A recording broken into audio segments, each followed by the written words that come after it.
The 8-yard loss. Big hit. Oh, boy. The word concussion literally translates from Latin to English to mean to shake violently. Think about the brain as an egg yolk inside an eggshell, and the brain moving inside the skull is going to produce what we see with concussion. At the end of the day, what happens with concussion is that certain chemicals come out of the cell that shouldn't go out, and certain chemicals go into the cell that shouldn't go in, produces an energy problem to the brain. What do you know about the harms of football concussions? Well, having played college ball, I have a very good friend who's the head football coach at Dartmouth. His name is Buddy Tevens. He's very involved in concussions and actually developed a thing called the Mobile Virtual Player, which is a tackling dummy that's controlled remotely. And his answer to this concussion issue is decreasing the amount of contact in practice. So Dartmouth and now the entire Ivy League has adopted a policy. There is no more tackling in practice. Dartmouth has not been tackling for over 7 years in practice, and I think they had the number 3 defense in the nation last year without tackling in practice. Because 80% of the concussions happen in practice, not in games. The best way I know of inhibiting it is just learning the proper way to tackle. And obviously the other answer is they've changed kickoffs now, so that you get more touchbacks. And there is some even talk about doing away with kickoffs and just starting on the 20-yard line, because kickoff returns is like the number one event of concussions, just because the rate of impact on a kickoff return is just such higher.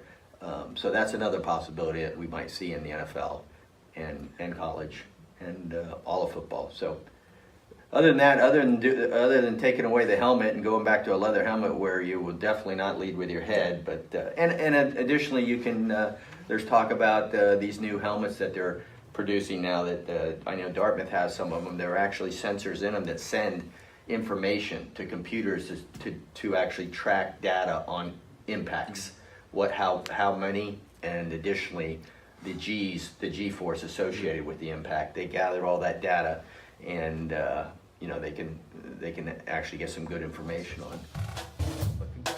The core sensing technology that Insight uses is a polymer film that develops a charge when impact pressure is applied to it.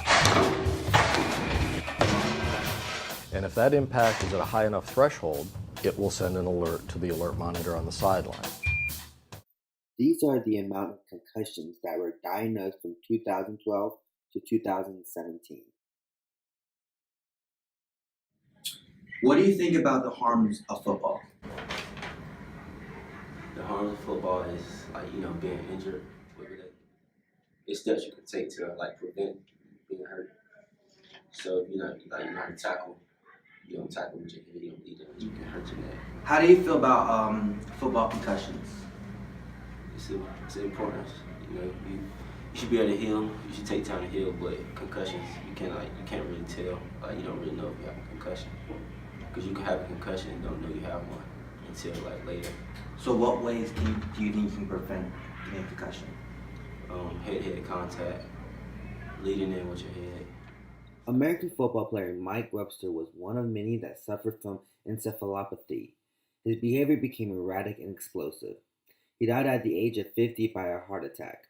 But with further examination, doctors found little brown patches known as tau proteins that are key drivers in dementia by slowly killing things.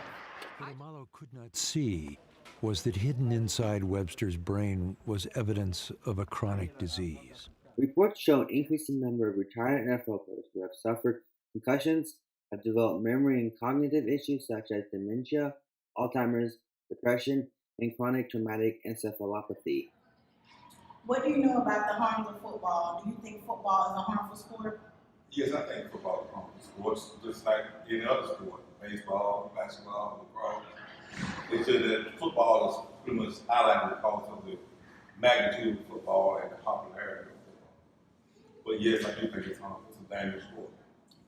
Do you think that there's a way to prevent concussions in football? I don't know if there's a way to prevent it, but I know some ways that you could I think you can have more education about it. I think that we could train more Little League coaches. I think we can start at Little League level and get those guys up forward to how you tackle and block properly, seeing what you hit what you see.